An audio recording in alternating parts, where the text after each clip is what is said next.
views, like with a B, and over 26 million subscribers. That's less impressive. That's only million with an M. Those numbers are absurd. Ian Hecox, Anthony Padilla, thank you so much for joining us on the Step Up today. Thank you. Thank you. That's crazy. Did you guys have any idea that it would become this when you started? No.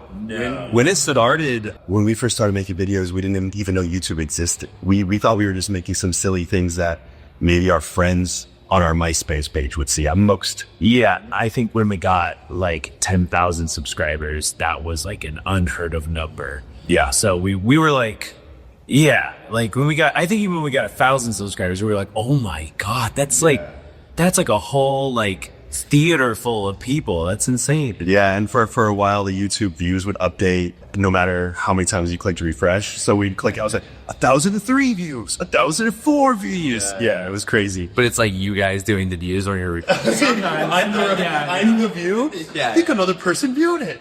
Yeah.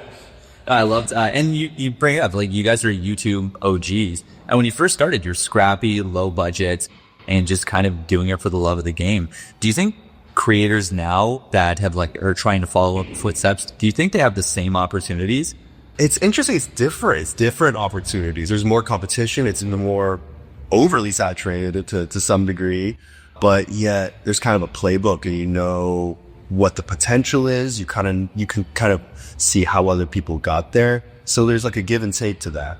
Yeah, I think that it's just in different places. Like I think if you want to be scrappy and have those same kinds of opportunities, I think those opportunities exist on other platforms maybe. Like I think TikTok is kind of like a great one for like how YouTube kind of felt in the beginning. Yeah, where it's totally. Yeah, and you can be very scrappy because all you need is your phone. Yeah, and in fact, people want it scrappier because it's like it's the it's like the antithesis of like overly produced stuff.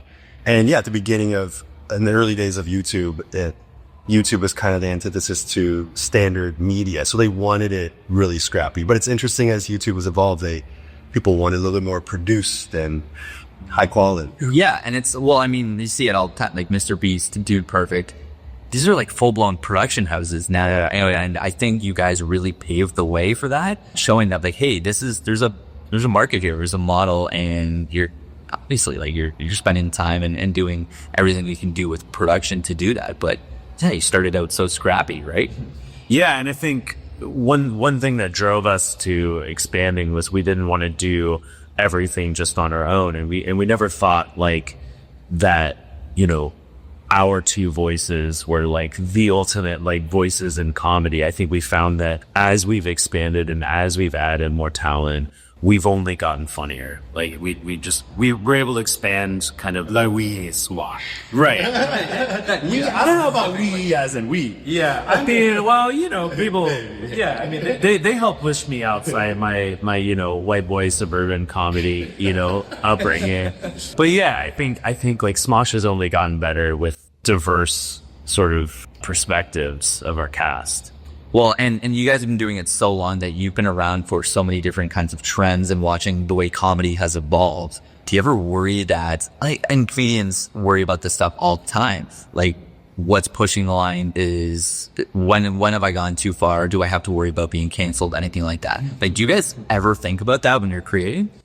I think that because we try to have our comedy come from like a sense of like friendship and, I was going to say love, but like support. Yeah. So I don't think we worry about our current content pushing boundaries like that, because it's not really coming from a place of punching down or like trying to be like the edgiest people around. So I'm not really worried about it. Mm-hmm. But yeah, I mean, some of our stuff in the past pushed some boundaries. Sure.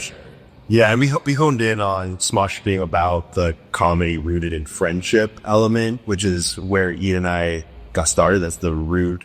We kind of went back and looked through the beginning days of Smosh. Like, what made Smosh feel so special? And it was the friendship elements of it, because there was comedy everywhere, but we were able to really hone in on that friendship element. And I feel like like Ian said, there's less to worry about. You don't really have that fear as long as you're channeling it through that. Yeah, and you guys do a really good job of balancing like friendship and absurdity, and it's very relatable. But like, how do you, when you look at the trends that are kind of out there right now, like, how do you balance what you want to create with what you know the algorithm is going to kind of pick up on? Yeah, I think we've never chased trends. We've always found ways to like see what the trends are and try to filter that through a Smosh lens, like to create content in a way that makes sense to us. Because we can't go out there and make a dude perfect video. Sure, yeah. Or like a Mr. Beast video. Like that just doesn't make sense for us. But we can see like, okay, like what kinds of formats are they making that work through the lens of like comedy and our ensemble. So we've done like these sort of challenge type videos, but they're all absurd. Yeah, it's kind of like being inspired by the trends rather than just trying to jump on it, copy the trends. And I think what's interesting about having this 20 years of Smosh content to look at is I feel like the stuff that holds up, the stuff that feels like it has actual longevity and a heart to it, is the stuff where there was something that was like Smosh about it and not just like trend, like not just following exactly what a trend was. Yeah, you found your voice, and it takes comedians forever to do that. And you guys latched on to finding your voice pretty quickly, and it's authentic. Like you mentioned it, if you're chasing trends, your fans know you're like that. This is not that. Yeah, I think it's got authentic elements of it. People can feel it, even if it's not outright, even if they can't identify exactly what it is. They know when it's not coming from that authentic place. Yeah, and I think it also helped that we were always each other's checks and balances. And so whenever I wanted to do something that was maybe a bit hacky, Anthony would be like, "That's already been done." Like Anthony's always like pushed me to like, you know, maybe try a little harder. Because he's a little bit more of a perfectionist. I'm more of like, if I go 50%, that's good enough for me. So we're a good compliment. Yeah. That's funny that you mentioned that, having a little check system. What's the most absurd idea that you've had recently that actually made it into a sketch? Without the context, everything you say is going to sound absolutely absurd. This is something that we didn't write specifically, but, well, you might have chimed in on. So we have this show called Bit City, where it's kind of a variety show, and there are little sketches that we will sprinkle throughout. And there was one that I was just in with the urinal begging to be peed in. It's a whole, it's very absurd. I think they don't make sense when you see that. Yeah, I think a less gross, absurd one. So, our castmate Arasha convinced the whole cast, and actually a lot of the people at the company, that she got engaged. And she kept this bit going for, I think, 4 months, and then revealed that it was all a lie on video. She did fake engagement photos. She had like group chats at a Gloria cat. And it progressively got more and more absurd. Like, why would anyone make any of these choices? It was like supposed to be on 4/20 next year, which was like on a Tuesday or some random day. Yeah. The engagement photos was like as awkward as anyone could be. Yeah. And, it was very funny just revealing all that stuff. Like, that was like, in my head, I was like, this is absurd. But then when it plays out, and that's another cool part too, is like, because it's not just Ian and my voice, we don't necessarily have to understand every concept that our cast, crew, or anyone pitches. But if we see that they're excited, and maybe that's the thing, is like, Ian and I seem so excited about stuff. But when you see that excitement in others, you could just trust them to do it. And then once they accomplish it, you understand it. It's so cool to see that. Yeah, because I hated the idea of this 4-month-long prank. You're like, lying for 4 months? Why? What's the point? Well, and I had to be a part of the lie because they told me in secret. Yeah. And then now I'm part of this, and I have to pretend like, oh yeah, this ring you're wearing is real, and like. And they had all these other bits where she like accidentally wore it in a video, and then freaked out at the end of the video because she realized it was on, and it was all this stuff. And I was like, guys, this isn't okay. But it wound up being, I think, our most viewed Bit City episode in the past like year.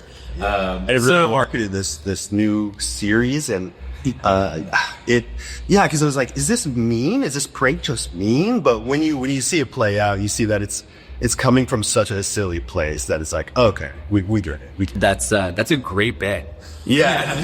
Yeah. It's a great bit. And the fact that it was 4 months that you're like, why? Yeah. Well, and it gets to a certain point too where like this can't be a bit. Like it's been going on for too long. Yeah. It becomes believable at a certain point. Yeah. That's so good. Is there any bit or sketch that you can think of off the top of your head that bombed, but you love it no matter what? Honestly, so many. Yeah, I mean, I just think I did a video a few years ago before Anthony came back. I felt like we needed to do something, get people freaked out a little bit. I like to play little pranks on the audience, which do I negotiate it? And so I held like a press conference, and people thought, I guess people had already been through trauma from Smosh of like Anthony leaving Smosh. So like a press conference freaked them out. But you kept leading up to it. You're like, special thing on our special announcement or press conference. And I like, yeah. So anyway, why'd you guys like black out my profile? Or something? I blacked out my profile. And then the press conference was that I was announcing that I now sit down to pee. Nice. And how it's like better because, you know, you don't splash anywhere, and how it's actually the smarter way to pee. And people were really pissed about that. They thought something serious was happening. Yeah. And they did not appreciate that joke. Yeah. Good bit though. What's wild now though is we've done so many little bits and pranks that when there are accidental leaks of upcoming series or something that we're trying to be so secretive about, the audience has no idea what's a prank anymore. Now there's a debate. This is a prank. They're just messing with us. And then yeah, it's kind of cool. I've got some lore built in now. Yeah. That's awesome. So you guys recently made some 2025 predictions. What's we? Well, that'll be on Smosh ballots, right? Oh, yeah. So do you have anything that in the back of your mind you don't want to say out loud to predict, but if it comes true, might be crazy? Prediction for 2025. I mean, I feel like 2025 is like almost over. Yeah, we're halfway through. Yeah. And still do this. Don't take away the rest of my 2025. Man, I don't know. Yeah, that's about Smosh or just the world. About Smosh, but world breaks too. That makes it harder. Shit. I predict we're gonna keep selling out big shows. Yeah, lots of. Yeah, Montreal has been our biggest live show ever. It's crazy to be around the energy of, because we just did a show last night. We're doing one tonight as well for our Smosh Reads Reddit Stories series, and 1,300 people are very loud. Very loud. Yeah. It's a lot of energy, and it's really cool. Yeah, it was nuts. Yeah, you did a Type 5 at the top, and the audience went crazy. Huge. Yeah, I'm talking about the Montreal Metro. Yeah. Yeah. How about some Montreal specific jokes? Yeah, the trains here are weird. They got rubber wheels. What's up with that? Yeah. I have no idea. Yeah. I get it, Dan. It's like, it's absurd. It's nuts. That's really cool. Is this your first time at Just for Laughs? Yeah. First time in Montreal? First time in Montreal, yeah. That's pretty big to come into this festival. I mean, it's back or bankrupt, and now it's back. Yeah. Your first time at Just for Laughs, people kill for this in their entire careers, and you guys come in and you're selling out shows. It's the hardest ticket to get. Oh yeah, it's wild. Even right now, but like every bit of press and everything that we're doing this whole trip, I'm just like in the back of my head, I'm like, I cannot believe 20 years later, it feels like, people say it's the Smosh's golden era. It's cool just to see that this little thing that we created just goofing off can become what it is now. Yeah, and it's bigger than us, which is, it's really cool to witness. And Just for Laughs is super cool. We're still here for through today, but like I can't wait to come back next year. Yeah, it's rad. Yeah, and I feel like this might sound cheesy, but like we've been here 20 years and we're talking a lot about the 20 years that led us here. But I feel like being here, I'm really, really seeing like we have another 20 years at least of smart. We'll see if we're still on camera. I mean, that's, we'll see. When we're bald, it's going to be, we'll have a lot of new bald jokes, but that's true. Yeah. It'll happen sooner rather than later for me. It's coming. Yeah. It's right around the corner. Yeah. It's okay. So you bring up this is the golden age of Smosh right now. So I got to ask, 2019, you guys Red Link Fly Smosh. Yeah. 2023, you bought it back Right. It's such a power move for creators, for entrepreneurs. Like, no, give me this back. See, but what are some differences between the Rhett and Link years and now? Like, how creatively involved were they? Are they still? Right. I think when we were under Rhett and Link, I mean, they're really smart people as far as like creators in the space. And so they always gave us like a high level of autonomy. They're always willing to be there to offer advice, but they understood like in order to be like a successful channel, you have to allow the creator to call the shots. Sure. So in a lot of ways, like their involvement hasn't changed a whole lot because they were always there more in an advisory role. I mean, huge shout out to Rhett Link for saving it when our parent company had went out of business. They rescued Smosh in that time. And when we told them that we wanted to buy it back, they were just so excited for us. They were like, what a cool story. Yeah. And feels like that time period, because I wasn't at Smosh for that time. Mm-hmm. It feels like that time period of the freedom that Smosh was given really queued us up for when Ian and I bought it back to be able to just like hit the ground and running. We didn't have to completely like start from scratch. We were able to use that momentum. Yeah, that's huge. Okay, you guys were talking about how you have so many voices, how integral it is. How do you keep everybody energized creatively after so many years of creating and with all of these different voices kind of lending your hand to what you're reading? Yeah, I mean, a lot of that credit goes to our directors, because they're the ones that are working with the cast and developing these shows. And I think, you know, the difference between how things were when we were under Defy, which was our parent company, and now, which is when we were at Defy, they were pushing for shows that were made to fit into certain verticals that could then be packaged and sold to advertisers. Yeah, this was an era before the rest, Jared. Right. Yeah. And now it's all about how can we create content that is exciting and fun for our talent. So that's how we wound up with things like Smosh Reads Reddit Stories, which is just that was an idea that our now head of programming had, and she's like, I think it'd be fun to read these crazy Reddit stories, and just like talk about them. Yeah. And we did it, and it was just so much fun. And so, you know, rather than like, yeah, many years ago under Defy, you know, there'd be some shoot days where you're like, I guess I got to do this video. All right. Now I'm like, every time I go to a shoot, I'm excited. Nice. Because it's all just like, it's fun. We used to have a lot of like punishment based videos where it's like, if I lose, I have to eat a hot peppers. Don't really want to do that. That's not very comedy rooted in French. Yeah, exactly. Yeah. So that, again, that's a filter that we keep going back to. And I feel like that really helps us stay focused on what is really working. And yeah, it allows every shoot that we or the cast or any of our crew show up for be something that everyone is genuinely excited about. And if people aren't excited about it, we kind of can question, why are we doing this? Sure.